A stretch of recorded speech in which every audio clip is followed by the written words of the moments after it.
Soğuk bir kış sabahıydı, bize haber geldiğinde Haybet anam vurmuşlar şehrin tam orta yerinde.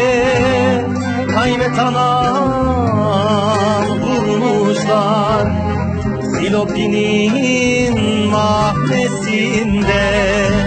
Vurdular vurdular, Haybet anama kıydılar. Cansız bedeni günlerce sokaklarda bıraktılar. Vurdular vurdular, Haybet anama kıydılar. Cansız bedeni günlerce sokaklarda bıraktılar.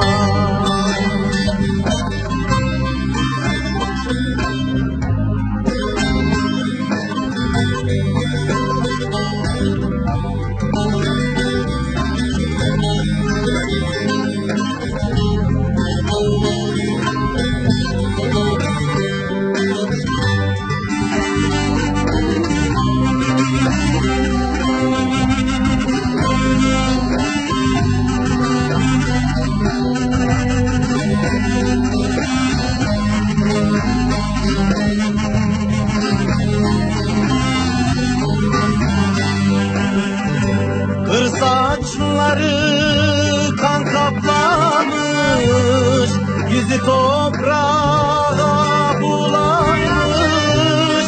Şu didağı kan ağlamış, son nefesi verdiğinde. Şu didağı kan ağlamış, son nefesi verdiğinde. Vurdular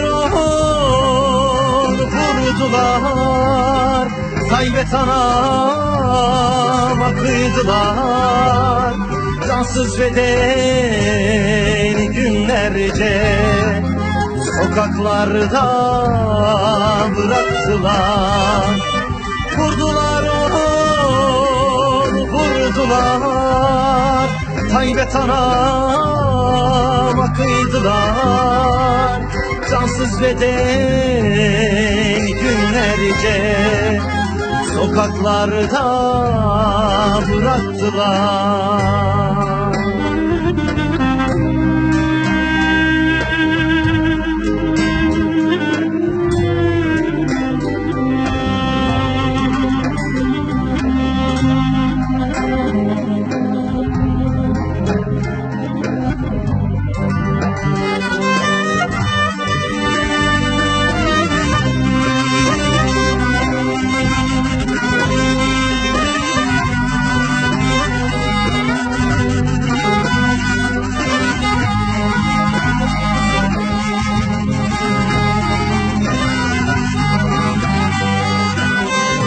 Vahşileş kargalarıydı, Haybet anama kıyan.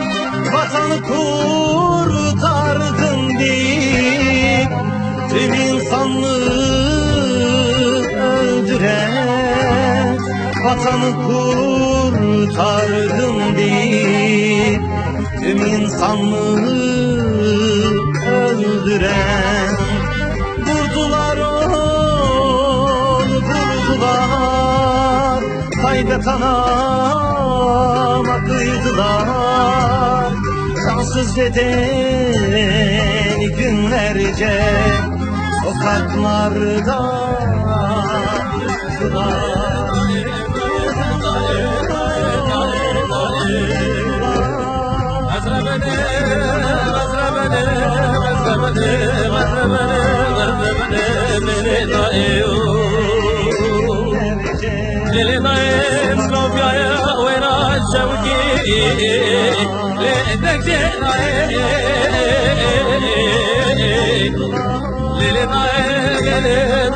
Lele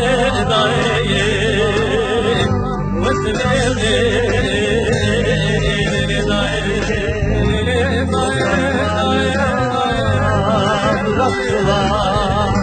Vurdular onu, vurdular. Gayret ana